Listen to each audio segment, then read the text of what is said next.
Hare Krishna. I am not able to hear you.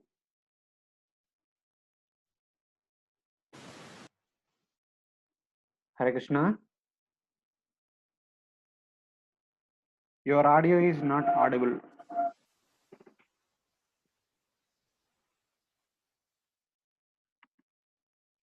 Hare Krishna, Prabhuji.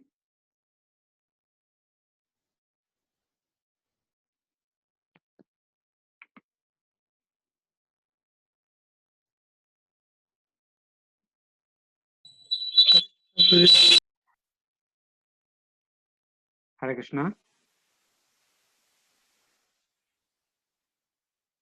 You are able to listen to me? My voice is audible? I am not able to listen to you. I am not able to hear any one of you. Someone else from the Zoom connection can speak.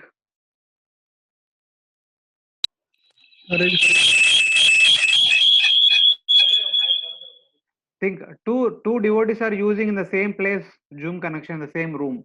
There is a lot of cross talk is happening.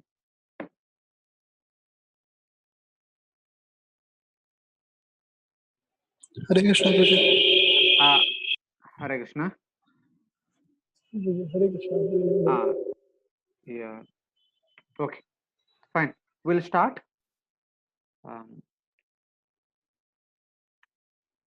ॐ अज्ञानतिमिरान्धस्य ज्ञानाञ्जनशलाकया चक्षुरुन्मिलितं येन तस्मै श्रीगुरवे नमः। श्रीचैतन्यमनोभीष्टं स्थापितं येन भूतले स्वयं रूपा कदा मह्यं ददाति स्वपदान्तिकं। वन्देऽहं श्रीगुरु श्रीयुतापदकमलं श्रीगुरून् वैष्णवांश श्रीरूपं साग्रजातां सहगना रघुनाथान्वितं तां सजीवं साद्वैतं सावधूतं परिजनसहितं कृष्णचैतन्यदेवं श्रीराधाकृष्णपादान् सहगना ललिता श्रीविशाखान्वितांश नमो ॐ विष्णुपादाय कृष्णप्रेष्ठाय भूतले श्रीमते भक्तिवेदांत स्वामिन्निति नामिने नमस्ते सारस्वती देवे गौरवाणी प्रचारिणे निर्विशेष शून्यवादी पाश्चात्यदेशतारिणे नमो महावदन्याय कृष्णप्रेमप्रदायते कृष्णाय कृष्णचैतन्य नामिने गौरतिशे नमः। हे कृष्णा करुणा सिन्धु दीनबन्धो जगत्पते गोपेश गोपिका कान्ता राधा कान्ता नमोस्तुते सप्तकाञ्चन गौराङ्गी राधे वृन्दावनेश्वरि वृषभानुसुते देवी प्रणमामि हरिप्रिये वाञ्छाकल्पतरुभ्यश्च कृपा सिन्धुभ्येव च पतितानां पावनेभ्यो वैष्णवेभ्यो नमो नमः। जय श्री कृष्ण चैतन्य प्रभु नित्यानंद श्री अद्वैता गदाधर श्रीवासादि गौरभक्तवृंद हरे Krishna Krishna Krishna Hare Hare Hare Ram Ram Ram Hare Hare. Hare Krishna. Welcome to all for our weekly session of Bhagavata Cosmology. So in the last 2 weeks, we were discussing from fifth canto of Srimad Bhagavatam from various chapters about the structure of the Bhumandala, and then we are also discussing from the book known as Bhugola Varnanam. So from that book also we also discussed about 3 divisions of the Bhumandala and internal divisions of the circular earth, like 7 islands, 7 oceans, Swarna Bhumi and Vajralepa. And then we also discussed about the cross section of the Bhumandala, within which there are 7 lower planets and the hellish planets. And below the Bhumandala we have 8 elephants, which are generally known as Ashtadikajas, and then Shesha, and then Kurma. They are all holding the entire Bhumandala from falling down into Garbhadaka ocean. And then we also discussed about the Jambudipa. In Jambudipa, the mountains, instead of being straight parallel lines, they are in the curved lines. And within that, we also further discussed about Bharatavarsha, the 9 divisions of Bharatavarsha, their heights being gradually reducing, starting from 9,000 all the way up to 1,000. And then we also discussed how Bharatkhanda is connected to saltwater ocean through a solid ice column, which is like a conical shape at the base. below South Pole. And we also saw some possible observations. How can we accept this? Somebody might say that conical structure is there, this and this. And we also seen that the scientists send satellites only in the horizontal direction to the east or west in that plane which is equal to line of equator, maybe to some extent all the way up to line of Capricorn to line of Cancer. And then we also saw that in the entire on the surface of the Earth globe, southern pole we have most of it is water and most of it is solid. So people have gone to South Pole and they observed so many ice columns. So there could be a possibility of a column in the South Pole below. So etc. We have seen. And then finally, of course, so many things are there. Why we are not able to see all of them? And Google Varnam says that Adrusha Datava Survey Samutpanna Jala Adaya. Though the entire universe is made up of 24 elements starting with earth, water, fire, and ether, but sometimes they take the constitution of invisibility. So we have seen the examples of dust becoming invisible also, water becoming invisible, and gold becoming invisible in the heavenly abodes. It becomes subtle in the heavenly abodes. And we have also discussed in the from the Bhagavatam that all these 8 Varshas and including Greater Himalayas, they are all kind of the abodes of heavenly beings. That is like transitive residence for the heavenly beings. So we will not be able to see them with our naked eye, with our human eye. Even Arjuna also needed Divya Chakshu in order to see the entire universal form. Same way we need such kind of Divya Chakshu so that we can see all these things. And then there are some arguments and counter arguments between scientists and the Madhva scholars, like why we need to depend upon only on vision only, why not Shabda? Shabda is telling about them, then accept it now happily. Why you want to go through all these things? And they also try to find faults with the modern scientific explanations that they talk about the stars being located far distant of light years and all. But our universe is so small, we can't see much more than this a limited distance about 82 or 123 million yojanas, not more than that. Anything that we see in our universe in the outer space, all the way up to Polestar and all other stars, should be well within 123.3 million yojanas, not beyond that. So, so where the picture comes about light years and etc. etc. So one possible thing is that whatever we may measure, we may have the access to go through our satellites or through our rockets, etc. Maybe just on the surface of the Bhumandala in a horizontal plane only. May not be so much in the vertical plane, down or above. So, but the stars, most of them are in the Bohrloka and Swargaloka. When we want to measure them, we may come up with some not accurate measurements, some erroneous measurements, etc. That's how we can see. So this is where we stopped last week. Excepting the few conservatives among the scientists who have built up the prejudicial complexes in themselves, all other great scientists have admitted the limitations of human knowledge and have declared that the mystery about the beginning is ever a mystery for them. Matlab, sir, there are some scientists who also genuinely accept that this universe is very vast, very big. It is beyond our comprehension. So what we know only little. So better be fair enough and accept the universe cannot be known completely. But there are some scientists who say no, we have already discovered everything. There nothing remains. Like that, there are some scientists also, and they also say that whatever we say is only right. Whatever others say is all fairy tale or primitive. Like that, they kind of uh, don't give any regard to others' explanations. So what Srila Prabhupada says in his purports about all these details, something is seen, something is not seen. Prabhupada says, just hear from Srimad Bhagavatam, no experiments. Mountain on earth and mountains described in the universe seems to be illogical, but just like there are huge mountains are there on our earth, there can be huge mountains in the universe also. Be satisfied with the statements of the authorities. Appreciate how Lord's external energy manifests the cosmos. Our experimental knowledge can neither verify nor disprove the statements of Srimad Bhagavatam. So this is the standpoint of Srila Prabhupada. He says that just accept whatever is mentioned in the Srimad Bhagavatam, whatever the authorities are mentioning, be happy with that. Don't have to worry so much about whether they are existing or not. So, but this is fine. Proper statements are there, and we have also seen some logical uh, deduction from scientific and Vedic point of view. And now referring to various Puranas, Ramayana, Mahabharata, and Bhagavatam.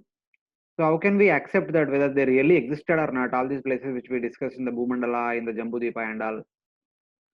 So what I'm presenting in the next few slides is, so since there are so many pastimes that are mentioned in Ramayana, Mahabharata, Bhagavatam, etc. In relation to all other places of the Bhumandala.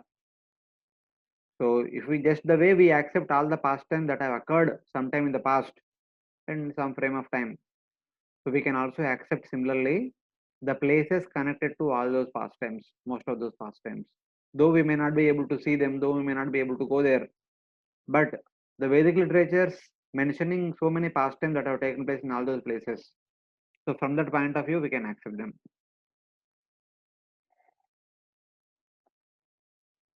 Here and we can see some of the references.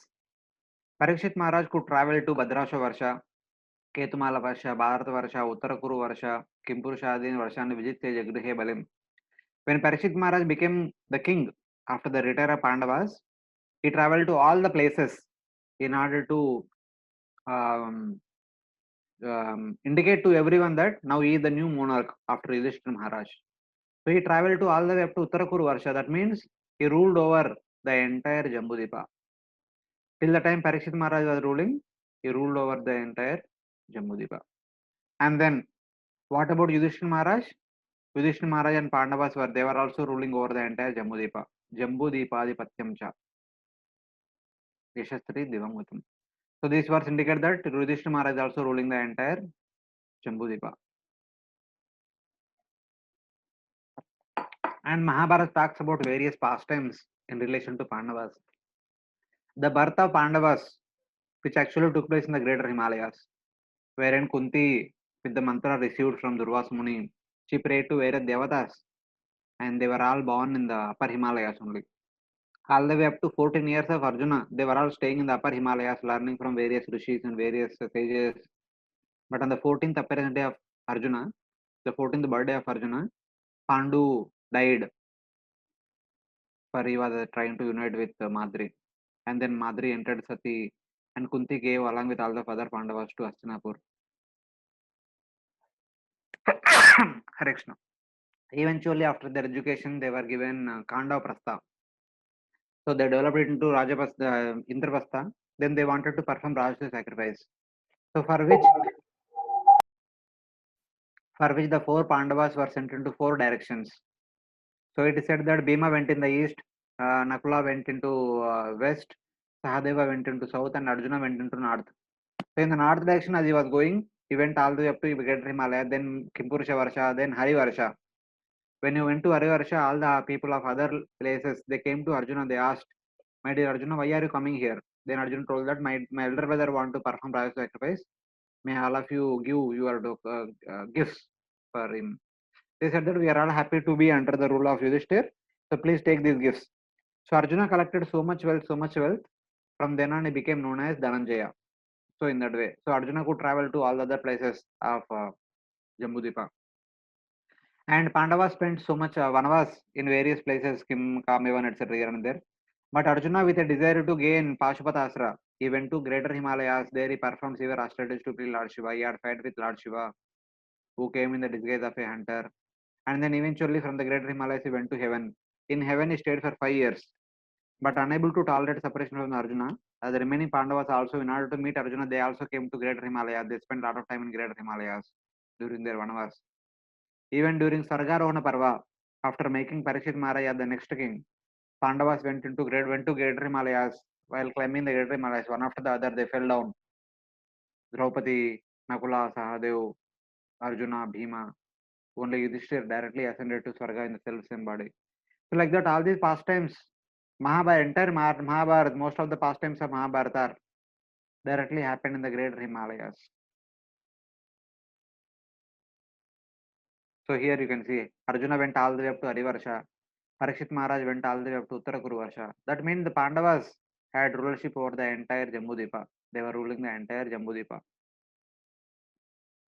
And here are a couple of verses that 4th canto 6th chapter verse number 23. So hearing that his brother Uttama was being killed by an Yaksha, Dhruva Maharaj went all the way up to the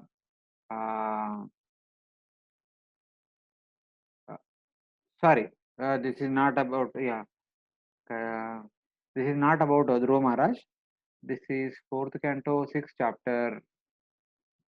At the foot of Kailasha, demigods saw Alakapuri and Saugandhika forest.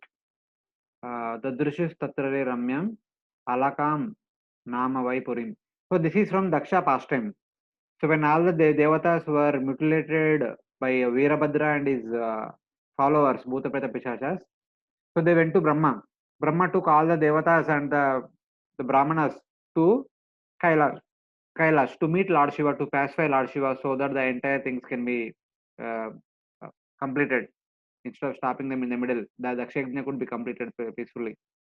So that thus, while they were visiting Kailash, on the way they visited Alakapuri and also they visited Saugandhika forest. The Saugandhika forest has also has a connection to Mahabharata. So in the Mahabharata, during Vanavas, Draupadi asked Bhima to fetch some of the lotus flowers, Saugandhika lotus flowers. So while Bhima was trying to find out those lotus flowers, he went in the direction of the lotus flowers. There he happened to meet a monkey, and he asked monkey to give me the way, get out of the way, so that I want to go and find out the flowers, lotus flowers. So that monkey told that you please lift me and you can go if I am standing across your pathway. Then Bhima tried to lift that monkey, but he could not lift. Then he understood that this monkey is not ordinary monkey. Then requested, "Who are you? Reveal your identity." Then Hanumanji revealed his identity and told Bhima that don't go ahead because the other side it belongs to the monkeys. It is known as Kimpurusha Varsha. Here hence the territory of Bharata Varsha. Then Hanumanji directed the way to Saugandhika forest where he can find the flowers which Draupadi asked. So that is very close to Alakapuri. As he was removing the flowers from the lake, the Yakshas came and stopped Bhima, and Bhima had a good fight with them, etc. etc. So that is being indicated here. As the Devatas were passing by this Saugandhika forest, they also came to witness Alakapuri. Then they entered into Kailash. So in that way. And fourth canto 10th chapter, wherein Dhruva Maharaj, when he understood that his brother Uttama was killed by one of the Yakshas, he came to this place and had a good fight with Yakshas. So in that way, this happened in the Darsha Imodronyam in one of the lower valleys of Himalayas. And then at the end of the Dhruva Maharaj pastime, considering the whole Bhumandala surrounded by the oceans would all be destroyed by time, Dhruva went to Badrikashram in order to perform Vanaprastha duties. So Bhumandalam Jaladi Mekalam Akalaya Kalopasrishtam Itisa Prayav Vishalam. Vishalam refers to Badri Vishalam. He went to greater Himalayas to perform Vanaprastha ashram duties. And that is where the Vimana came and took Dhruva Maharaj to Vaikuntha. So that happened in the greater Himalayas.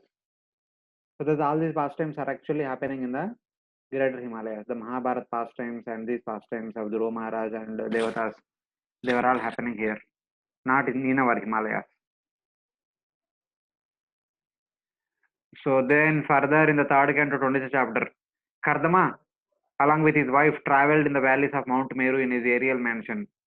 After creating the aerial mansion, the huge Vimana, so he took his wife all over Jambudipa, all over Ilavatavarsha, and all over Mount Meru. They went all the way to top of Mount Meru. So many places they actually traveled.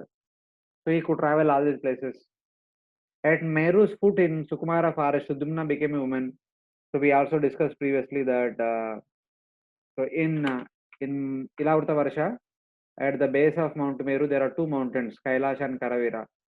So King Sudumna unknowingly entered into this area, Prince Sudumna, and he and along with all his followers, they all became female. The horses became female horse.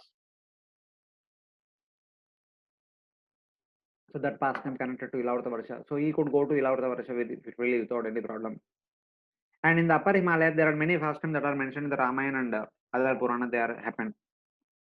So Mother Parvati performed severe austerities in order to get Lord Shiva as her husband. So Lord Shiva married her, and they made residence in upper Himalayas.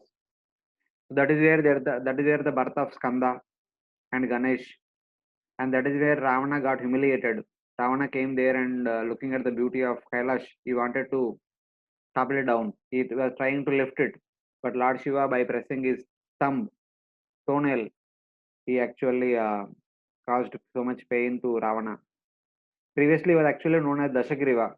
Out of this unbearable pain, he cried loudly, because of which the three planetary systems have become disturbed. That's when he became known as Ravana. And then Bhagirath Maharaj also performed tapasya in order to bring Ganga down, in order to please Lord Shiva. So all those events happened here in the greater Himalayas. And here in the greater Himalayas, nearby Badrikashram, there is one village known as Kalapagram. This is here in this Kalapagram, Maru, a king in the Surya dynasty, and Devapi, a king in the Chandra dynasty. Devapi, the elder brother of Shantanu, who actually married Ganga, gave birth to Bhishma, who also married Satyavati, gave birth to Vichitravirya and Chitrangada, etc. etc. So Devapi, the elder brother of that Shantanu, and Maru is one king in the Surya dynasty. Both of them are currently performing tapasya in the Kalapagram, because Kali Yuga is not meant for monarchy. So when Lord Kalki appears, he destroys all the immoral people of the Kali Yuga. Then Maru and Devapi comes out of their meditation, and they will restart the solar dynasty and lunar dynasty, which will continue to rule for the remaining Satya, Treta, Dwapara. Like that, Chaturyuga after Chaturyuga, the Chandra Vamsha and Surya Vamsha will continue to rule for the entire duration of Vaivashvata Manvantara, the seventh Manvantara. So that they are currently performing austerities in this Kalapagram, which is in the greater Himalayas. And it is here in this Kalapagram, Naranayan Rishi is also performing tapasya, who is accepted by Narada Muni. And who heard, Narada Muni heard from Naranayan Rishi the prayers offered by the Vedas personified, which is mentioned in the 10th canto, 87th chapter. So all those prayers were directly discussed by Naranayan Rishi onto Narada Muni there in that. And Dakshayajna also happened in the greater Himalayas, in the area of the greater Himalayas. And Vyasa's home, that is Badrikashram, is also there in the greater Himalayas. But all these places also have a prototype in our place, in our Himalayas, in India. In the greater Himalayas, Lord Shiva and Mother Parvati are residing. In our Himalayas also we have Manasarovar, Kailash, Lord Shiva's deity. And in the greater Himalayas, we have places like Bhagirath Maharaj performing tapasya, etc. Their replicas are there in our Himalayas also. So the Ganga Avirbhav, that is also there in that. And in our Himalayas also we have Badrikashram, where Badri Narayana deity is there, that is being worshipped, etc. etc. So here also we have Vyasa Gufa. And at the foothills of greater Himalayas, we also have a special pilgrimage place, which is connected to Daksha Yajna. So like this, all these places which are actually there in the greater Himalayas, but their prototypes are also there in our Himalayas. Since we cannot go to greater Himalayas, by visiting these places in our Himalayas, we can get the benefit of visiting the greater Himalayas in that sense. Even Madhvacharya very recently went to Upper Badri. So when Madhvacharya wrote commentary on Bhagavad Gita, he wanted to recite that commentary to the deities of Badrikashram.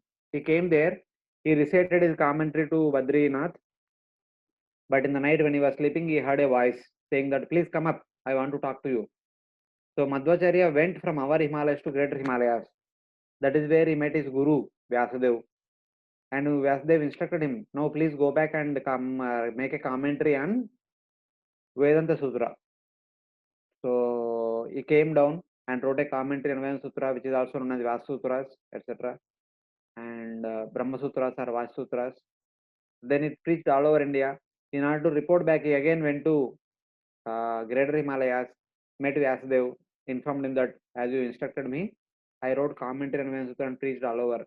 Then Vyasadev again told him, now again you go write commentary on Mahabharata and preach it all over. Then when he came, he wrote commentary on combined commentary on Ramayana, Bhagavatam and Mahabharata, which is known as Mahabharata Atmaparana. Then he preached all over. He did not go third time, but at least two times he went to Upper Himalayas and he had direct chat with Vyasadev, who is there in the Upper Himalayas. So then, if you see Ramayana, so in order to find out the whereabouts of Mother Sita, Sugriva dispatched 4 groups of monkeys in 4 directions. When he was instructing the eastern group, he told them that in the eastern direction, if you go, you will cross through 7 islands and 7 oceans. Eventually, you enter into a fiery land. After crossing that, you will enter into a Jadarupa Shila, a land made up of brightening stones. If you cross that, you will see Shesha holding the entire Bhumandala. So that is the description given by Sugriva to the eastern monkeys. Then for the northern monkeys, he talks about going in the northern direction, they crossing Ilavrta Varsha, Kempurusha Varsha, Hari Varsha, Ilavrta Varsha, all the way up to Ilavrta Varsha, all the way up to Uttarakuru Varsha. He said that when you go to Uttarakuru Varsha, you happen to see 3 townships made up of gold, silver, and bronze. Then you come back, don't go ahead. That is in the saltwater ocean on the other side of Jambudvipa.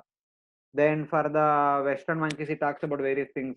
For the southern monkeys, he talks about if you go down southward, after ending Bharata Varsha, you will see the great ocean of salt, great salt ocean. In that salt ocean, you see so many islands. One among those islands is Lanka. So most probably Lanka could be the abode of Ravana.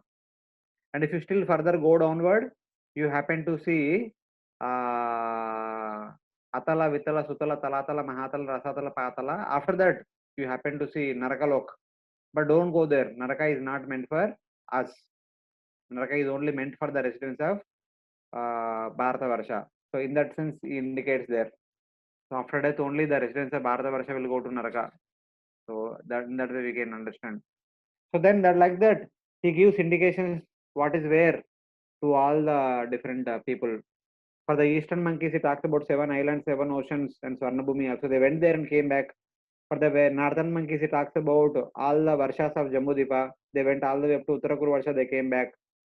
For the western monkeys, he talks about the western Varshas. For the southern monkeys, he talks about the lower 7 planets.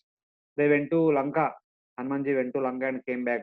So that is being we read from Ramayana, etc. etc. And there are many other references from the 9th canto of Bhagavatam. All the variety of kings during the 7th Manvantara, the Chakshusha Manvantara, many of the kings ruled over the entire Bhumandala. There are many references such as King Maruta, Ambarish Maharaj, King Mandata, King Sagara, Lord Rama, King Puru. Puru is the son of Yayati, who accepted the old age of Yayati, and Bharat Maharaj, son of Dushmanta and Shakuntala, Kartaviri Arjuna. So they all ruled over Jambudvipa. Sorry, they all ruled over the entire Bhumandala. Saptadipeshwaro, Chakravarti, and Bhumandalaya, and so Kimnuna, Bhagavan, Bhuvaneshwara. So like that. So they are all ruling the entire Bhumandala. Chakravarti and Saptadipavatim Mahim, Saptadipavatim Eka. So like that, Chakravarti. So that indicates that they are the rulers of the entire Bhumandala. So I will take the queries after few slides because we'll see through the entire thing. Just couple of slides are remaining. So this is another pastime related to the 7 lower planets. So 67 sons of Sagara Maharaj, they while searching for the lost horse, the horse stolen by Indra, they actually dug up the Jambudvipa, the periphery of the Jambudvipa, being requested by their father. So first father told them search on the surface of the Jambudvipa. They searched. Then he told that dig Jambudvipa. There are 67 sons. He told that dig one son, take the responsibility for digging one yojana. So first they dug for 60,000 yojanas. They could not find anything. They came back to the father. They told father, we could not find anything. Then father told dig further. So when father instructed them, they actually dug in different directions. Then they happened to come and meet the 8 direction elephants. Then they requested the 8 elephants. So my dear elephants, have you happened to see Indra carrying a white elephant which is meant for the sacrifice? The 8 elephants spoke in a enigmatic verse. So then they all came back to their original place. Then they discussed with each other. They understood that they have to go downward instead of going here and there. They went downward further. So that is where they found the horse in the Patala Loka, in the ashram of who? Lord Kapila. And that is the remaining pastime happened that it is mentioned in the Bhagavatam and Ramayana also. So because they made this tunnel, that tunnel is still there. So because of this tunnel, when Bhima was poisoned, when he was thrown into Ganga, so following the path of Ganga, eventually Bhagirath Maharaj brought Ganga through this tunnel, brought it downward to Patala. Touching Ganga's water, the 62 sons of Sagar Maharaj, who were actually burnt to ashes by offending Lord Kapila, they were all liberated. by the efforts of Bhagirath Maharaj. So that's why Ganga is called as Triloka Pavani, the purifier of the planetary system, Bhuloka, Borloka, Sarloka. See, they're all over the universe, all the way from Satyaloka to Patala Loka. So then, through this Ganga, only through this tunnel only, when Bhima was thrown into ocean after feeding poison through our, what is his name? Duryodhan. Ganga following the path of Ganga, Bhima following the path of Ganga, he came down all the way up to Patala, which is where he was given kind of nectar, drinking which he became 1,000 elephant, the strength of 1,000 elephants. He got that. Even when Arjuna was traveling all the different places, when he came to Kanyakumari, I think when he was trying to perform Achamana, take bath, Ulupi, she became very much attracted looking at the beauty of Arjuna. She dragged him. She took him all the way up to Patala Loka, that is Nagaloka. That is where she married Arjuna. She also gave birth to Iravan, one son. That pastime happened here. So one pastime Bhima, one pastime Arjuna. Any other pastimes are there? Even there is some story about Lord Ram and Lakshman. They were actually kidnapped by Iravan. They were also hidden in one of these. They were actually hidden in Rasatala Loka. And Hanumanji, following this path, he came down and he killed Iravan. And he also met his. They say that one of his son is there. Hanumanji's son is also there in this place. But eventually, Hanumanji took Ram and Lakshman from this place. So Hanumanji also came down to the tunnel. And Ramayan talks about this particular incident that in Sundarakanda, when Hanumanji was traveling to Lanka. So this tunnel is there between Bharatavarsha and Lanka. So as it was traveling, three people come in between.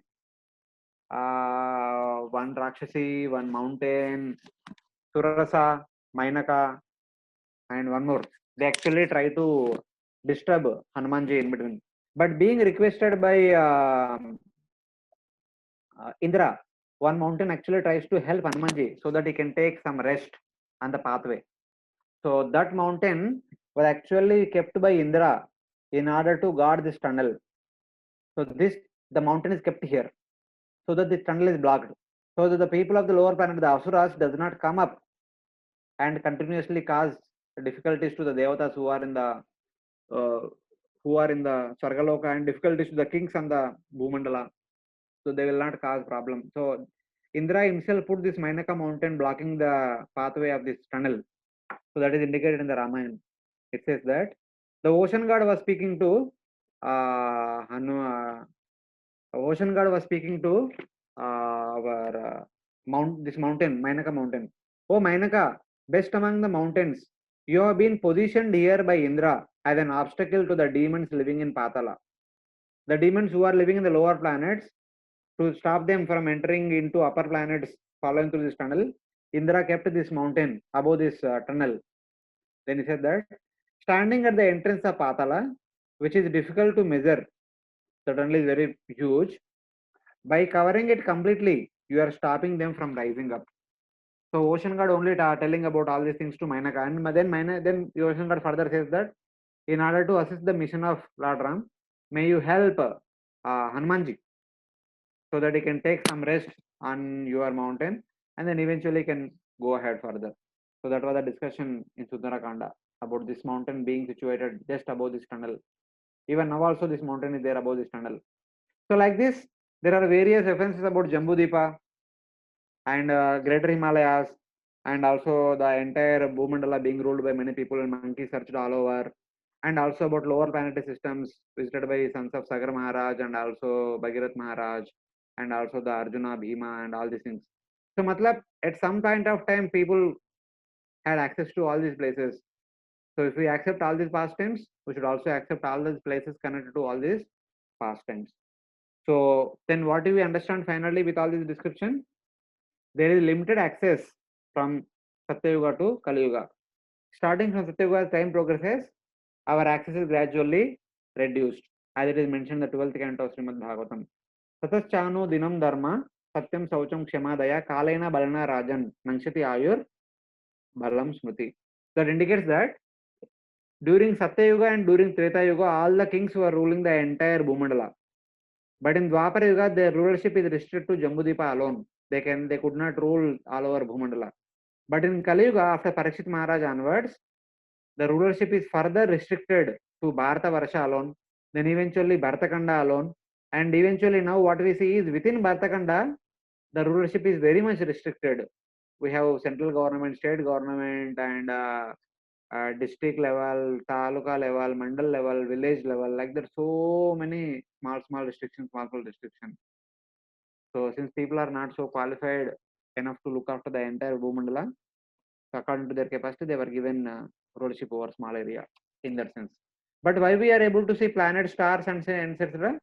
That is to make panchanga and predict the necessary events. For what purpose?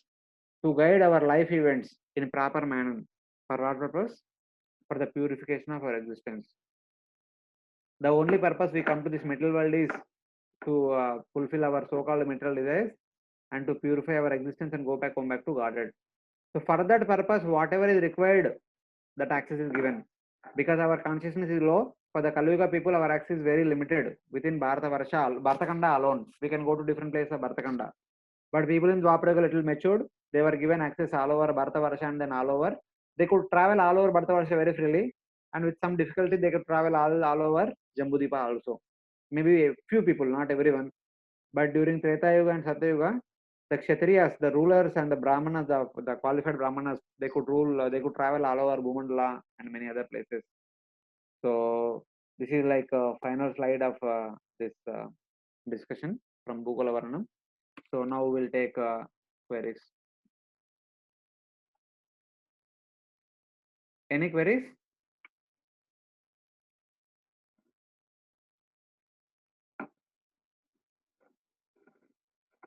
Yeah, there is a query in the chat box.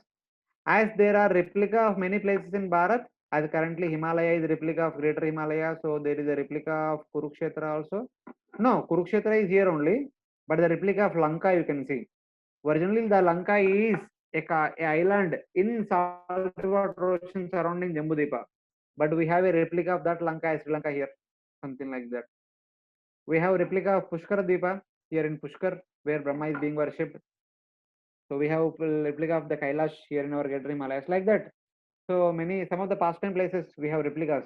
But Vrindavan, Dwaraka, Ayodhya, Madura, these are all original places where Lord Krishna, Lord Ram appeared and performed various pastimes. They are not replicas. Those pastimes actually happened in the Bharatakanda only. So, in that sense. Current location of Kanda Prastha? Kanda Prastha is Indraprastha. Currently, Kanda Prastha or Indraprastha is actually the modern day Delhi. Delhi is Indraprastha. And Hastinapur is located a little northwestward. If you go further above, for following the path of Ganga, because Delhi is on the bank of Yamuna, and on the bank of Ganga, there is Hastinapur. That is where Shukatal town is there. Hastinapur and Shukatal, which are very closely related. Sometimes our brahmacharis go for excursion. Yeah, I mean brahmachari yatra. There is Hastinapur. Even today, there is a town called Hastinapur. There is a town called Shukatal where Bhagavatam is spoken by Sukadeva Goswami to Parikshit Maharaj on the bank of Ganga. That Hastinapur is also on the bank of Ganga. But Delhi is Indraprastha, which is there on the bank of Ganga. Sorry, on the bank of Yamuna. How do we understand these are replicas? Is it mentioned in any shloka that such replicas exist? Okay. So, Lanka is said in the Vedic literature as Rakshalai. And many places we hear from people that Sri Lanka is the Lanka, Sri Lanka is the Lanka. But from Ramayana, if you see, the distance between Bhartakanda to Lanka is 100 yojanas.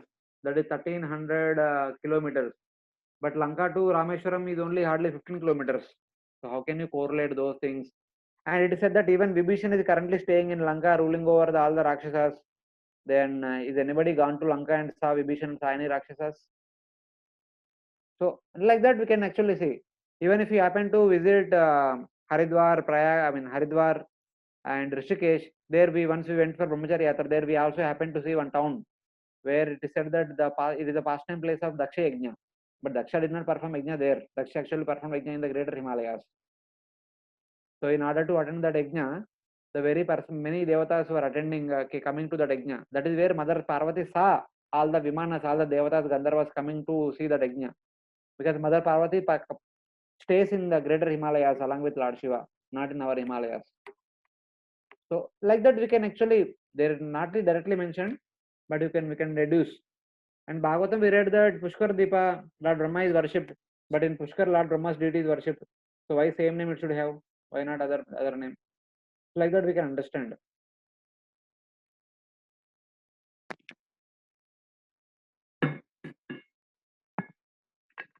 Any other queries? This is my understanding, Prabhuji. You can check with other devotees also. But this is what I understood.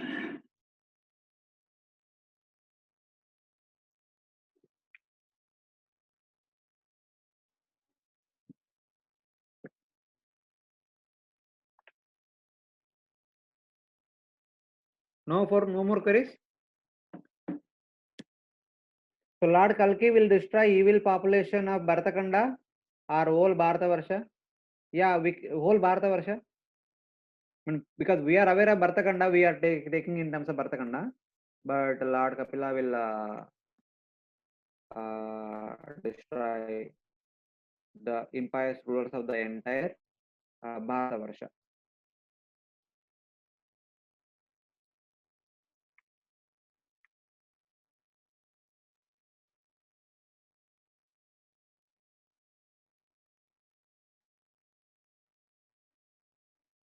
So any other queries?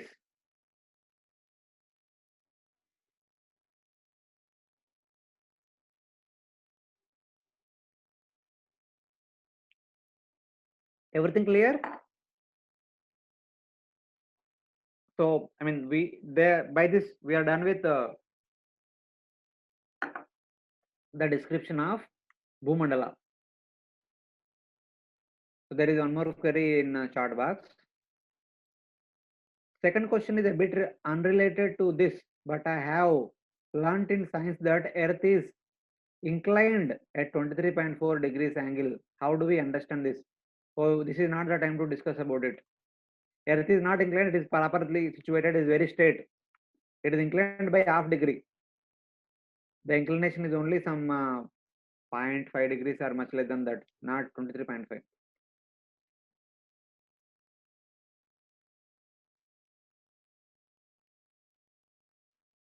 So that we'll not understand now. For that, we need to go ahead maybe in a couple of classes later. We'll understand.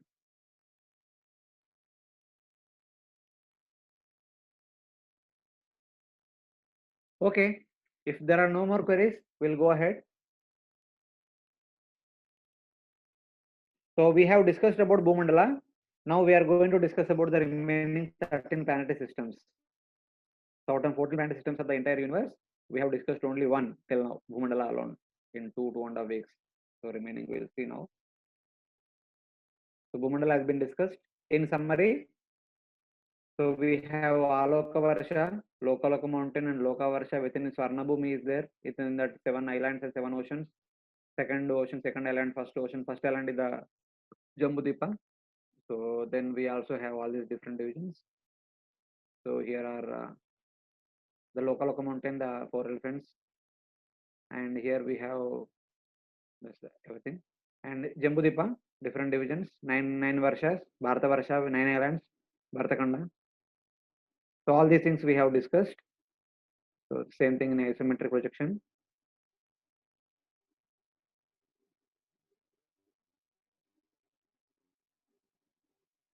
So now we are going to discuss the remaining 13 planetary systems out of 14. So the first the description comes about Sun. So as you go upward toward the true north direction, starting from the surface of the Bhumandala, the first entity which is described in the Bhagavatam is Sun. Sun, who is the master of heat, heats up and lights up the 3 worlds by its light. The sun gives heat and light for Bhuloka, Bhuvarloka, and Svargaloka. He is situated vertically in the middle of the universe. If the total diameter of the universe from top to bottom is 500 million yojanas, then such a sun is situated exactly in the middle at 250 million yojanas. In the middle of the Antariksha or Bhuvarloka, whose width is 2 lakh yojanas. And where sun is located? He is located exactly in the middle of Bhuvarloka, whose width is 2 lakh yojanas. That means he is in the middle. So 1 lakh yojanas below sun is Bhuloka, 1 lakh yojanas above sun is Svargaloka. In between the sandwich portion is Bhuvarloka. So that is 1 lakh yojanas above Bhumandala. So sun is situated 1 lakh yojanas above the surface of the Bhumandala. Thus 250 million yojanas on either side. So here is Bhumandala, there is Dhruvaloka, Mount Meru, and here is sun's chariot. The chariot wheel is situated just above Manasuttar mountain. And here we have the sun's chariot will have only one wheel and one axle. And this axle, one side is connected to the base of Mount Meru, the other side is connected to the wheel.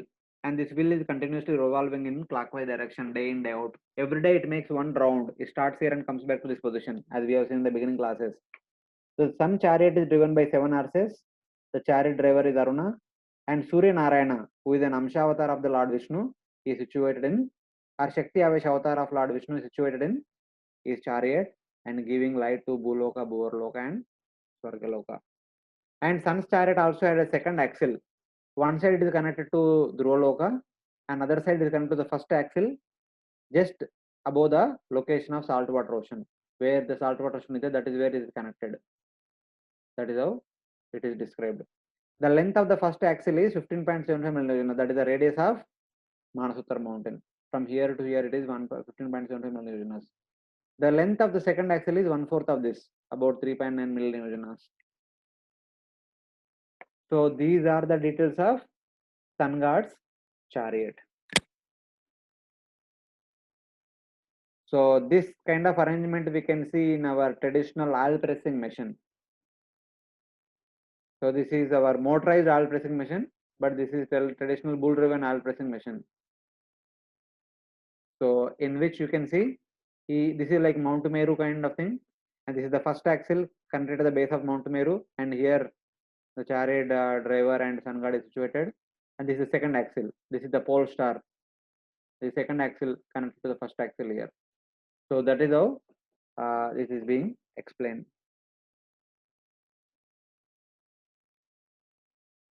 So then there is a couplet from Hanuman Chalisa written by Tulsidas of 15th century. It gives the distance between sun and earth, approximate distance between sun and earth.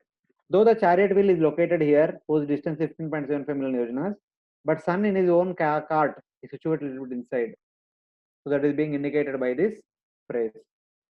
Tumharo mantra vibhishana mano lankeshwara bhaya sabajag jano juga sahasra yojana parbanu lilyotahi madurafala janu. It means the sun or Bhanu is located at a distance of Juga Sahasra Yojana. In his childhood, when one day Hanumanji saw a red fruit just rising in the early in the morning, he wanted to have it. He suddenly jumped and went to a distance of Juga Sahasra Yojana. Sahasra means 1000. Juga refers to one Chaturyuga. Satya, Treta, Dwapara, and Kali. All these four combined together in terms of Devata years, it is equal to 12,000 Devata years. One Kali Yuga is equal to 1200 Devata years. Dwapara Yuga is twice. Treta Yuga is thrice. Satya Yuga 4 times. 1, 2 plus 1 plus 2 plus 3 plus 4 like that. It becomes 10 times. So 10 times of 1200 will be 12,000 Devata years. So 12,000 into 1000. That becomes 12 million yojanas. That is the closest approximate distance between sun, where sun is located, to Bharatkhanda or Mount Meru. This is very small distance in comparison to 12 million yojanas. So we can say to Bharatkhanda. Bharatkhanda to sun is about 12 million yojanas. When you translate this into miles, it becomes 96 million miles. Into kilometers, it becomes 153.6 million kilometers. According to modern science, the distance between sun and earth is 150 million kilometers. That is called one astronomical unit. They say exact round figure of 150 million kilometers. Here our Tulsidas gives the closest round figure in Sanskrit.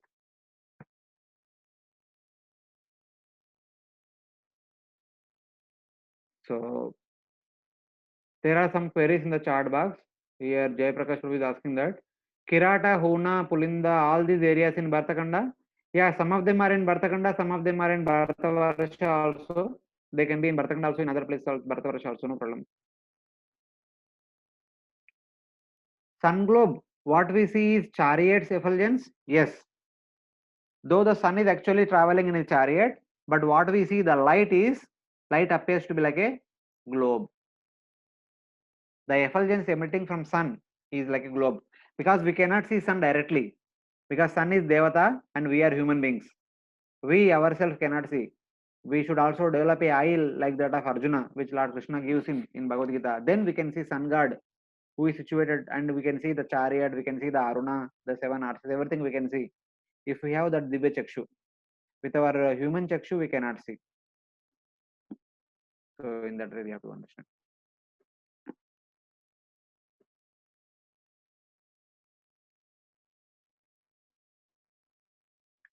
So this is the approximate distance between Earth and Sun, that is 12 million yojana, the closest round figure, which is very close to the modern scientific number also. So here the sun god travels majestically in his chariot, driven by seven horses, controlled by chariot driver Aruna.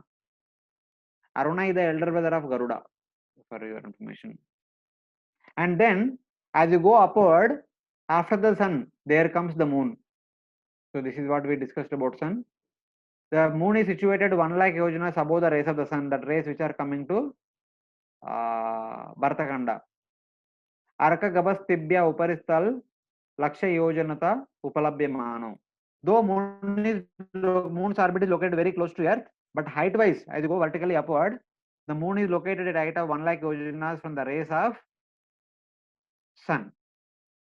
Arka Gabas Tibya Uparistal Laksha Yojanato Upalabhyamano. So in that way it is described. The radius of the moon's orbit is very less, but its height in relation to sun is above, like that we have indicated here. With waxing and waning phases, the moon creates day for the devatas and night for the pitrus during its waxing phase, and moon further creates day for the pitrus and night for the devatas during its waning phase. So in a month, moon has waxing phase and waning phase, which lasts for 15 days. And during those 15 days, for the people who are living on the moon, so some of them are experiencing daytime and others experiencing nighttime, just like in on Bhartakanda, which is spherical in shape. So if there is daytime in India, it is nighttime in America. If it is daytime in America, it will be nighttime in India. So something like that. In the moon, there are one category of devatas are there, and one category of pitrus are there. So whenever Vedic literature talks about Pitruloka, there are two places Pitruloka is situated. One Pitruloka is in the moon planet, another Pitruloka is in the residence of Yamaraj, that is very close to Yamaloka. So these are the two places called as Pitrulokas. So generally Pitruloka is mentioned, that is actually indicative of moon planet. So as you see from the top, so it appears like this. This is the orbit of the moon, which continuously revolves day in day out around the Bhartakanda or Earth. And the moon is divided into two parts. So in one position, the inner position, which appears to be the orange color, so the devatas are living. The dark portion, the pitrus are living. So these are the two portions allocated for two different kind of people. So this is like Shukla Paksha, the waxing phase, and this is like Krishna Paksha, waning phase, during which the devatas get daytime and nighttime, and the pitrus will get nighttime and daytime, vice versa. So this is the like front view. When you see from this thing, it appears to be like this. So at any given point of time, half the moon is bright and other half the moon is dark. But we see sometimes dark and sometimes bright, because which portion of the moon is bright, which portion of the moon is dark. So based on that, relatively we understand this. So this is about moon. So these devatas are called as sadhyas. Srimad Bhagavatam Canto 3 chapter 20 talks about the sadhyas and pitrus who are created together by Brahma. So here pitrus reside. Here the one category of devatas known as sadhyas, they reside here. So in that way. So there is one interesting information presented here from Vayu Purana. This is from reference from Vayu Purana. The sun is made up of condensed fire element. The sun is made up of condensed fire element, just like earth is made up of condensed earth element. Though on the surface of the earth we have a lot of water, but earth is basically condensed earth element. The earth is combined together by adding some water to it and it stays together. So in that way.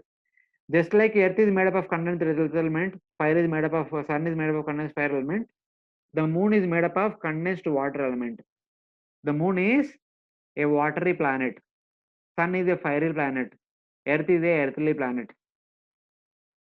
This is a verse from Vayu Purana, 5th chapter, verse number 57. Gana toyatmakam tatra mandalam shashina smritam gana tejomayam shukla mandalam bhaskara srute. Bhaskara is the sun. Sun is made up of gana tejomayam, solidified fire. So shashina smritam. The moon is made up of gana toyatmakam. Toyam means water. So it is made up of ice. It is a planet of ice. The moon planet is planet of ice. So then Rigveda talks about the distances between sun, moon, and earth. They try. Rigveda tries to give some exact numbers, closest possible numbers. So it says that the sun diameter is equal to 108 times the diameter of the earth diameter. This is the earth diameter 1000 yojanas. The sun diameter will be 108 times to the 1000 yojanas. That is thus it is 108,000 yojanas. And the distance between sun and earth is equal to 108 times to the diameter of the sun. So 108,000 into 108, that becomes 11.64 million yojanas. So previously Tulsidas mentioned the distance between sun and earth is 12 million yojanas.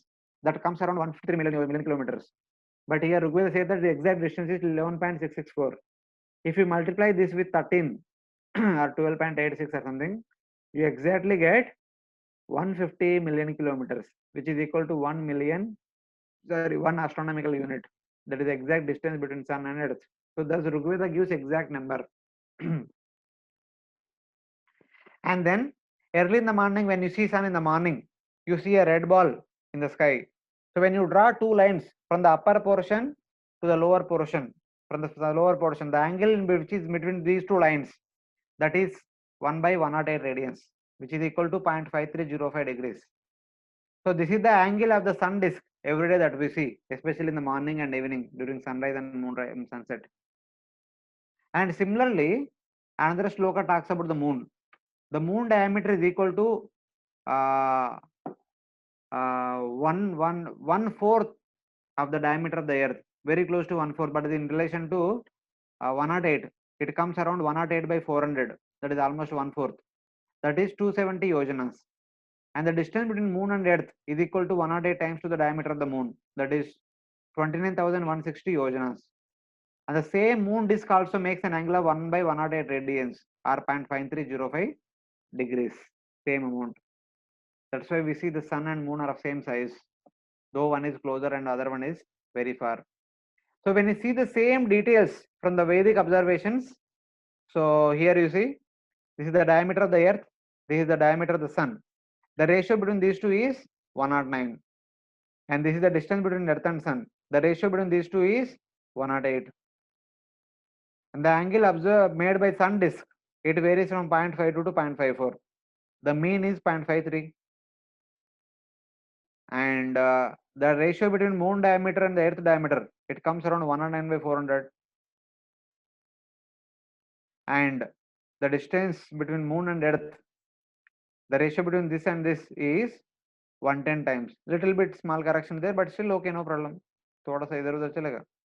And the angle observed by moon throughout the year, it varies from 0.49 to 0.55. The mean will be 0.52, which is very close to 0.53. So like that, Rigveda gives the more approximate details about the diameters of sun, moon, and earth, and the distances among them, distances between them. So these are the details from Rigveda.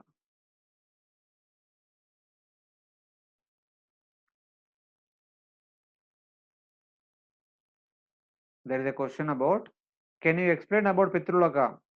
Is it that when one's ancestor go to heaven means referring to Pitrulaka only, or they go to other heavenly planets as well?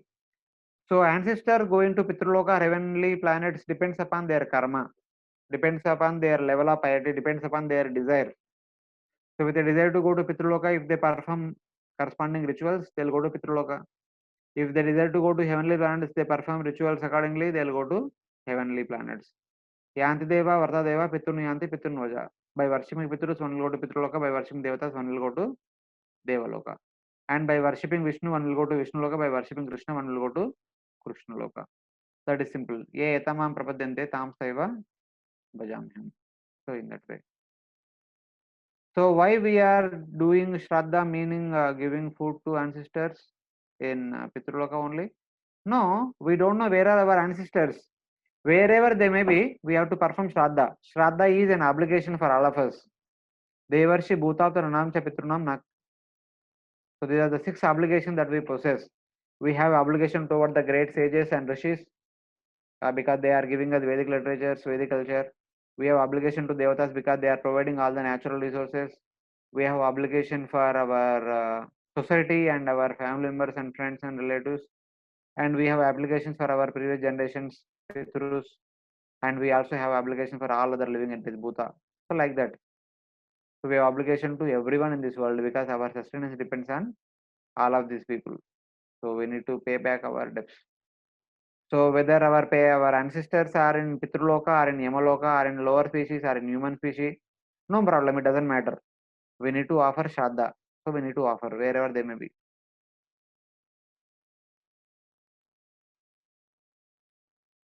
Is there any correlation of 108? And we also have 108 malas in one round we chant. I don't know Prabhuji specific details about it, but there is a connection to 108 in relation to the details about the dimensions of sun, moon and earth. If the all ancestors do not go to Pitruloka, so how by worshipping ancestors we can go to Pitruloka?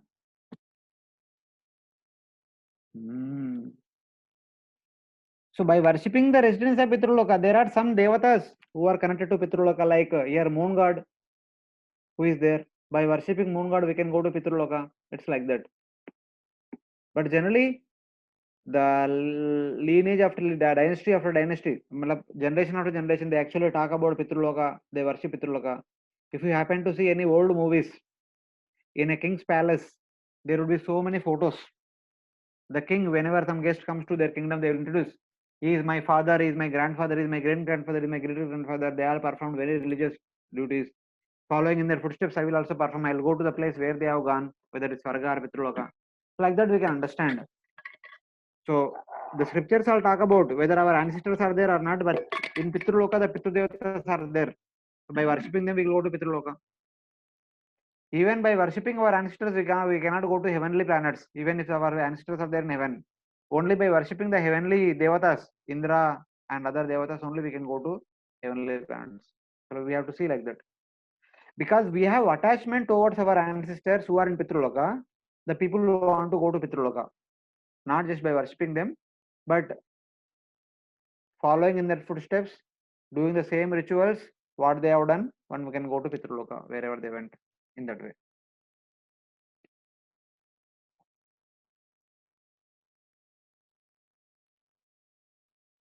Even if our ancestors are not there in Pitruloka, but by worshipping the Devatas who are there in Pitruloka, the main Devata, the main residents of Pitruloka, we can go to Pitruloka, even if they are not there. So we can go. That is not a problem. But if our Pitrus, our forefathers have gone to Pitruloka, then the desire becomes very strong within us. Even though if they have not gone there, but still with the strong desire developed from visiting others, one can go to Pitruloka. It's okay.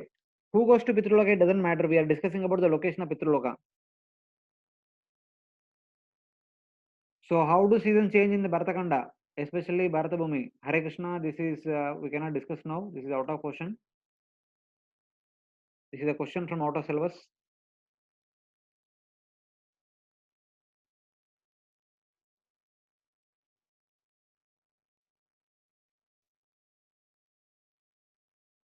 Okay, we'll go further. So having described about the sun and moon, then Bhagavatam goes ahead about describing the heavenly abodes, further heavenly abodes, description of Swarga. As you go upward from moon, then after 3 lakh yojanas, we have 27 nakshatras, the 27 constellations. And then as you go further, so they move in clockwise direction around Meru, along with the wheel of time, in the clockwise direction. There are 28 nakshatras along with Abhijit nakshatra. Without Abhijit, there are 27. So Abhijit, whenever Abhijit comes, it comes in between Ashada and Shravana. Of course, it is not always there, but whenever it appears in between Ashada and Shravana.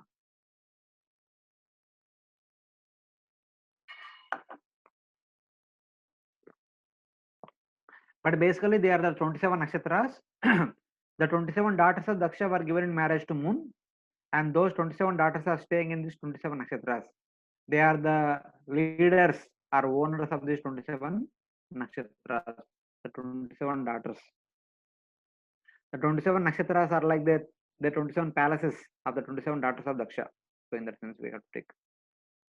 And then as you go upward, after constellations, after 27 nakshatras, we have Venus or Shukra Graha. This is the where Shukracharya is residing currently. Shukracharya stays in Shukra Graha. Just like the 27 daughters of Daksha are staying in 27 constellations. The moon is staying in the moon, the Chandraloka. And Shukracharya stays here along with his family members and all friends and relatives and his disciples, etc. Then as you go upward, you see Mercury or Buddha. Here, the son of moon god, who is also known as Buddha, stays here. As you go upward, you see Mars and Angaraka. the Here in Mars, we see Kartikeya living. Kartikeya, the son of Parvati and Lord Shiva, he actually stays here. Kartikeya or Skanda or Kumaraswamy, called as Kumaraswamy in South India. He stays in Angara Graha. As you go upward comes Bruhaspati or Jupiter. This is where Bruhaspati stays, the preceptor of the Devatas. He stays along with all his family members and friends and relatives. They all stay here in Bruhaspati. And then comes Saturn or Shanashara. In this planet lives the Shani, the son of Surya. Surya had three wives. The son of one wife is Shraddha Deva with the Vaivashta Manu, and the son of another wife is Yamaraj. The son of another wife is Saturn. So Saturn or Shani, he lives in the Saturn Graha. So in that way.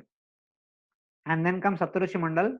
The Saptarushis who are continuously changing after every Manvantara, they live in these seven stars, which are seen like a great bear, which is called as Big Dipper in the modern scientific circles, so etc.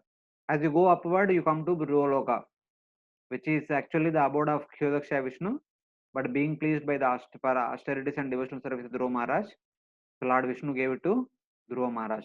So currently resides here in Briholoka. In one corner, Lord Vishnu also resides. So here, so these are the all the places we can see here: Sun, Moon, constellations, Venus, Mercury, Mars, Jupiter, Saturn, Saptarushis, and Dhruvaloka.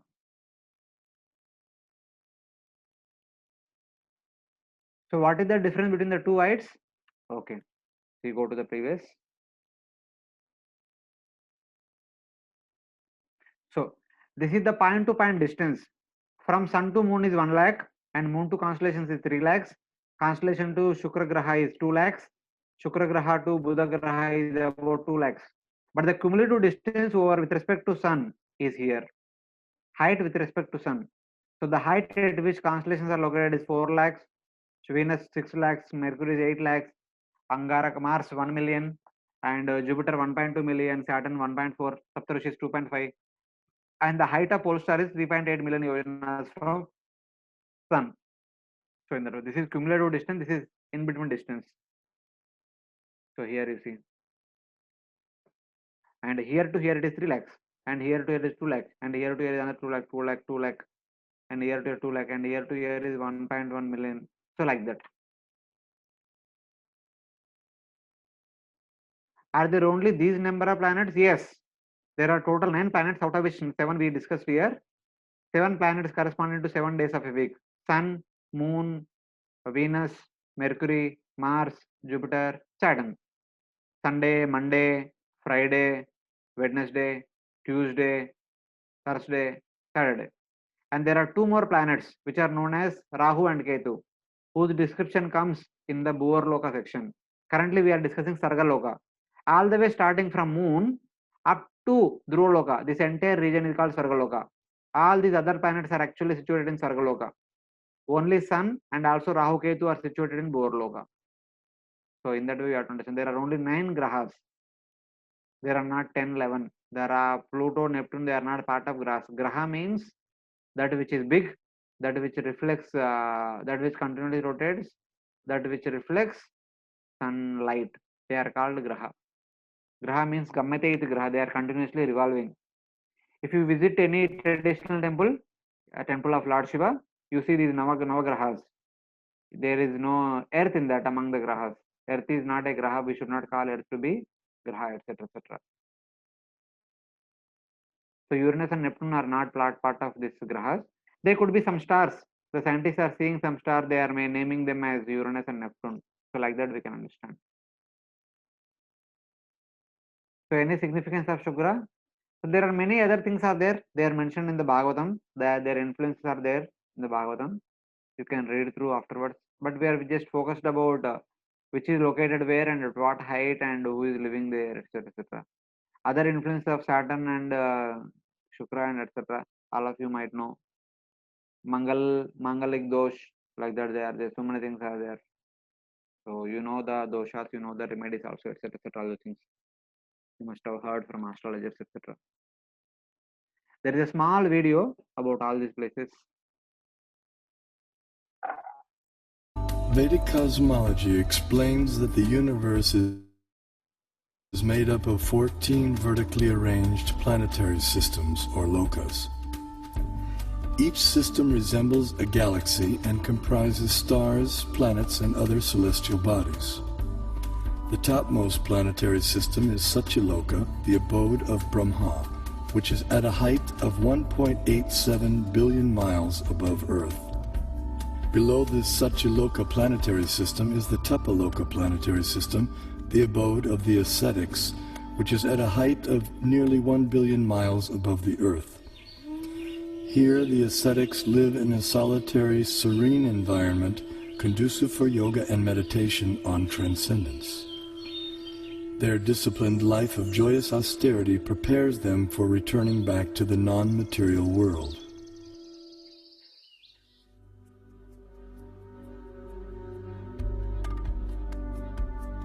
As we move down from Tapaloka, we pass through Maharloka and Janaloka until we reach the Svargaloka planetary system, also known as heaven.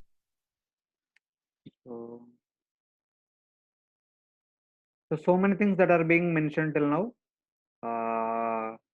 So nakshatra means the stars that never fade. They have one ray, which is always there. The stars associated with Chandra, nakshatra namaham shanchi. Nakshatras are those stars that associate with Chandra. Riksha means group of stars known as constellations, the 27 constellations and also the 18 Rashi. They are all also called as Riksha. They are bigger in size like Buddha. Taraka means other small stars through to cross. Their size varies from half yojana to 100 yojanas. Those people who do good deeds cross this world and attain them. The Kshatriyas and Brahmanas and Vaishyas who perform pious activity throughout their life, after their lifetime, they'll go to Swarga. When they go to Swarga, they'll be given one Taraka at their residence. Tara also means they are white and bright. Graha means planets like sun, moon, etc. They shine because of sun's rays. Jyotisham Ravi Ramshimam. Sun is the king among the planets. So the only difference what we can see here is the grahas are biggest, and they reflect the sunlight. The nakshatras or rikshas, they are all constellations basically. They are of medium size and they are self-illuminating. They do not reflect sunlight. They are actually never fade. They don't go through fading and waning and waxing. But except sun, all the other 8 grahas, they actually go through waning and waxing. That thing is there in that. And tarakas are smallest in size. They are also self-illuminating. They does not reflect sunlight, but they are very, very small in size, like half yojana to 100 yojanas. And 100 yojanas, around 100 yojanas to some yojanas, nakshatras are there. And more bigger than them are grahas. Like for example, moon, one of the smallest graha, whose diameter is around 270 yojanas only, which is much bigger than tarakas and rikshas. So in that way we can see. So like that, the various celestial objects are being described. So there is an explanation about these tarakas. Tarakas nothing but those celestial beings. When they go to Swarga, they will be given tarakas as residence. Tarakas either vimanas as Kardamuni created for Devahuti, or tarakas are either chariots like sun is traveling here. So about these vimanas, there is so many references in the Bhagavatam in relation to all these various pastimes. When Kardama himself created one vimana, and Chitraketu Maharaj was also given one vimana, in which he also traveled for 1 lakh years. Then he happened to laugh at Lord Shiva and cursed by Mother Parvati and became Vitrasura and attained perfection. So that's one. He traveled in his Vimana. He actually became the king of Vidyadharas. So thus Vidyadharas actually always travel in their Vimanas. And 437, like Mother Parvati saw the wives of the Upadevas, the Gandharvas, Kinnaras, Kimpurushas and all, mounted on their airplanes going to her father's sacrifice along with their husbands. Sati spoke to her husband, etc. On that path, being praised and showered with flowers here and there by the devatas seated in their airplanes, Dhruva saw many planets, one after the other. When Dhruva Maharaj was ascended to spiritual world along with his mother, he happened to see so many airplanes. From there, devatas were showering flowers on Dhruva Maharaj. In that sense, of those flying in airplanes, the person shining must be Archi. She is following Prutu, King Prutu. They saw Prutu in front and they saw Archi following in another vehicle. Like that, Prutu and Archi were ascending to spiritual world in airplanes. And all the other devatas who are also flying in airplanes, they saw them. So these are all indicative of taras and airplanes in the heavenly abodes that is being indicated here. So scientists recently in the chart box I'm reading from sent launch vehicles to Mars where they know life. In actually Mars there is life na. Mars is the abode of Kartikeya. It is Angara Graha. It is also called Kuja Graha. It is where our Kartikeya is residing. Not only Kartikeya, many devatas, many of his friends, many of his associates, many of his army. Kartikeya is the commander-in-chief of all the devatas army. So most of his army stays in Mars only. So how can you say there is no life? But there is no human life. Because they are devatas, we cannot see them. We cannot talk to them. So where are Bhuvar, Swarga, etc. lokas? Are they on these Navagrahas only? So that's what I just mentioned, that from the surface of Bhumandala to the moon, that is called Bhur Loka, whose width is 2 lakh yojanas. From moon all the way up to Dhruva Loka, that is entire region is called Swarga Loka. What about comets, meteors and meteors shown on the earth? They are all other things. They are all like small stars, etc. we can say. So from the surface of the Bhumandala all the way up to moon, this intermediate region is called Bhur Loka. From moon to Dhruva Loka, this entire area is called Swarga Loka. So most of the crafts are in the Swarga Loka. Rahu and Ketu are in the Bhur Loka in that sense. So here you can see their respective orbits. Though we did not discuss about Rahu and Ketu, but they are all there in the image. Rahu and Ketu are situated here. So then 23rd chapter talks about Shishumara planetary systems.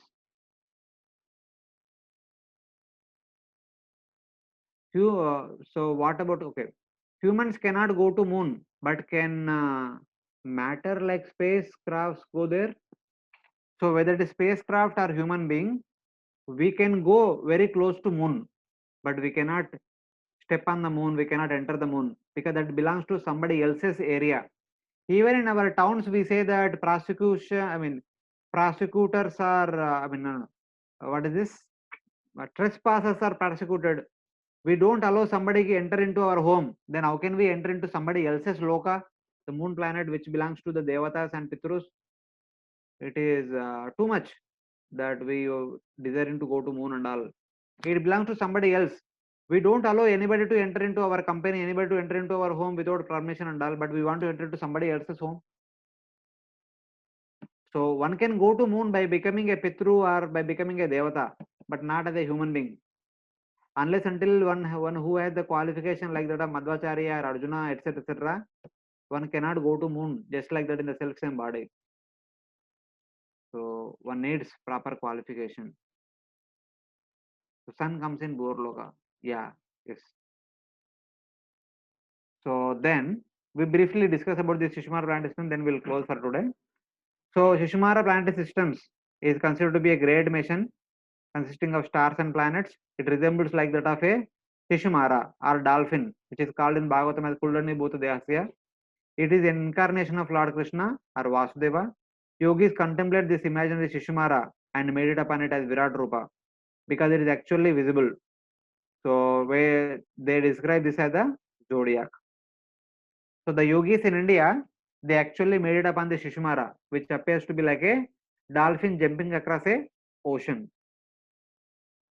like this, which actually can be captured by our modern telescope or camera. So this is how it is visible. The Shishumara appears to be like this. So the tail is toward the true north direction, the head is toward the south direction, true south. So in that way.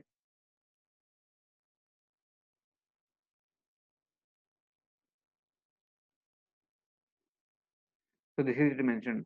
The head is towards the Mount Meru, the tail is towards Dhruvaloka. But why it is mentioned that yogi looking at this Shishumara appears to be like a dolphin jumping across ocean? Here it seems horizontal. In the previous image, it shows vertical. The head is downward and tail is upward. The understanding is like this. When a yogi meditating in India, which is located very close to line of equator, he sees dolphin like this. But in a 3D universe, the entire Bharatkhanda is situated like this. So this is the entire universe, and the entire Bhumandala, in which Bharatkhanda is here like this. But for a person who is situated in India, it may appear like this. But in relation to 3D universe, the entire Shishumara appears to like this: tail upward and head downward. Tail upward, head downward. So in relation to the Shishumara, various locations are there. Dhruvaloka is situated on top of the tail, and the abode of Prajapati Daksha, Agni, Indra, and Dharma, they are located on the body of the tail. Daksha actually resides here. Agni also resides here. Indra Samaravati is located just below Dhruvaloka. And just below that, Data and Vidata Devatas are residing. Just below that, we have Sapta Rishis, Vashishta, Angira, etc. Just below that, we have Saturn, Jupiter, Mars, Mercury, Venus. Below that, we have 28 nakshatras. Below that, we have Ma, Moon. Below that, we have Sun. Below that, we have the residence of Ashwini Kumaras. Below that, we have Rahu and Yamaraj. So these are the other places that are mentioned in relation to Shishumara planetary system, in relation to dolphin. They are all situated here in these places. Then as you go upward above Dhruvaloka, from Dhruvaloka as you go upward, you happen to see Maharloka, Janaloka, Tapaloka, Satyaloka. Satyaloka is the abode of Brahma. He resides along with his associates. Tapaloka is the abode of great sages and rishis. Here the 4 Kumaras reside. 4 Kumaras actually reside in Tapaloka. And one of the 11 Rudras also reside in Tapaloka. And Janaloka is the abode of great sages and rishis. Here the Brugumuni and other sages, Angira, Atri, Marichi, Marishta, etc. They all reside here. And Maharloka is also the abode of great sages and rishis.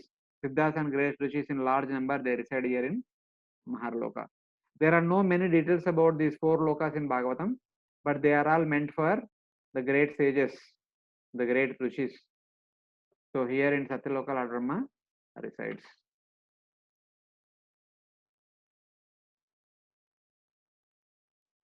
There are 2 arguments I am reading from chat box regarding going to moon. One, you mentioned one cannot go only, and other that they may have gone, but they cannot access anything there. Which one is correct? So I am telling, in a rocket, so our scientists or the human beings can go very close to moon. If moon is here, from earth we can go to a rocket very close to moon, because this outer space we can access, but we cannot land on the moon. The human being with the human body cannot land on the moon because it belongs to the devatas, it belongs to the pitrus. Unless until we change our body, we acquire a body of a devata or a body of a pitru, we cannot land on the moon. That's what I am saying. So both there are no 2 arguments. That is only one argument. In a rocket, we can go very close to the moon. Even our Chandrayaan-1, it went very close to moon. It captured so many images of the moon. But Chandrayaan-2, they wanted to land on the moon. It gone nowhere. Where it went, no one knows. It is like entering into somebody else's territory. If you enter to somebody else's territory, they may arrest you, they may put in behind bars, etc. So many things they may do. So in that way. Since it is a planet made up of ice and our planet is made up of earth, since our body is made up of earth and their body is made up of predominantly ice, so how can we go there and live there? So why we want to go there? So it is a different person's land. And then the question is, difference between Dharma and Yamaraj that you mentioned at different places. So there could be sometimes Dharma and Yamaraj are different, sometimes both are same. It's okay, no problem. But for seventh Manvantara, the Dharma is Yamaraj only, who was who married the 10 daughters of Daksha, who is actually residing in a place very close to, in a Pitruloka very close to Yamalok, below below Patal Loka. And he also had another place in the heavenly abodes, as it is mentioned in the previous slide. Shishimar planetary system, there is a location of Dharma. That is also Yamadharma Rajas. Whenever you want to attend the meetings of Indra for the universal management, just like for our GBC meetings, all the sannyasis assemble once in a year. So like that, when he goes for meeting, he will stay in that abode.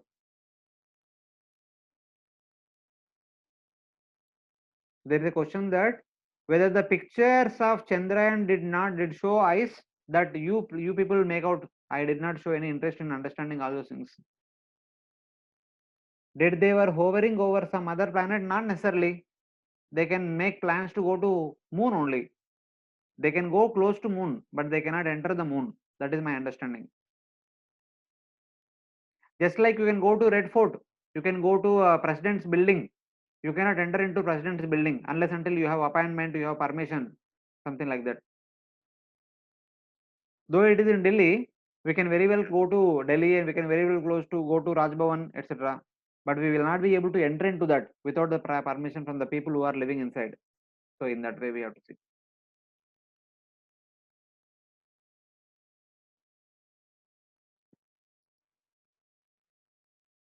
So we'll stop here. So thus we have discussed the upper 6 planetary systems. We have discussed about Bhuloka, elaborated in the previous classes. And Bhurloka is from the surface of the Bhumandala to the moon. We will discuss about Bhurloka later on. And from the moon to Dhruvaloka, this entire thing is called Swargaloka. Above Swargaloka, we have Maharloka, Janaloka, Tapaloka, Satyaloka. The 6 planetary systems we have discussed: Bhuloka, Swargaloka, Maharloka, Janaloka, Tapaloka, Satyaloka. And remaining 8 we will discuss next class on Thursday. So before closing the class, still any queries are there? You could follow all the details that we mentioned. I just briefly went through all these details. If you are more interested, you can read through Bhagavatam, these chapters of the 5th canto, or you can read through Bhagavata Cosmology book for more details if you are interested to know.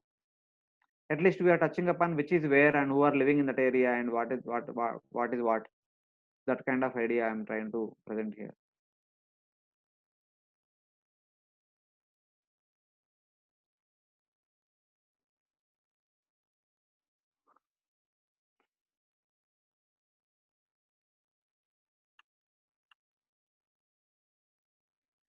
My dear friend, Earth is not revolving around Sun. Instead, Sun, Moon, all the Navagrahas are revolving around Earth. Earth is stationary.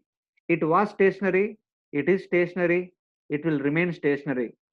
Just because we have studied in our school texts, Earth will not revolve for our sake. Earth does not revolve around itself, and Earth does not revolve around Sun.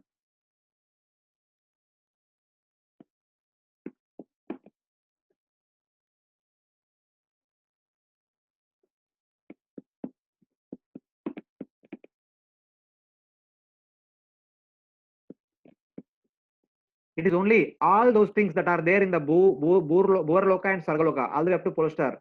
At the base, Bhumandala is stationary, and the top Polestar is stationary. Everything in between is continuously revolving.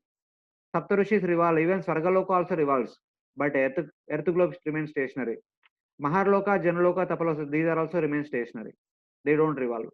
Only things in the Bhurloka and Sargaloka, they continuously revolve. There is a query in the chat box. In a previous session, you have mentioned that when Banasur went to fight with those 8 elephants which are holding the Bhumandala, they fled away. Did the Bhumandala fall down? Bhumandala might not have fell down, but Bhumandala might have had some earthquakes during that time. There could have been some turbulence in the Bhumandala, vibration in the Bhumandala. Because there are 8 elephants, below them there is Shesha, below them there is Kurma also. Even though if 8 elephants kind of slipped away, the Bhumandala might have landed on Shesha himself. So it will not fall down.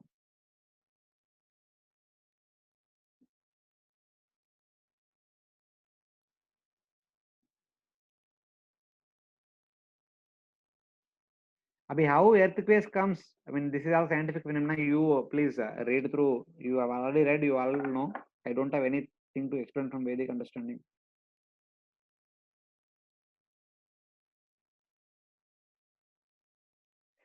So I think we'll stop here. Hare Krishna. Thank you very much. So we'll continue from here on, from there on in the next class. Thank you very much. Grantara Srimad Bhagavatam ki jai. Srila Prabhupada ki jai.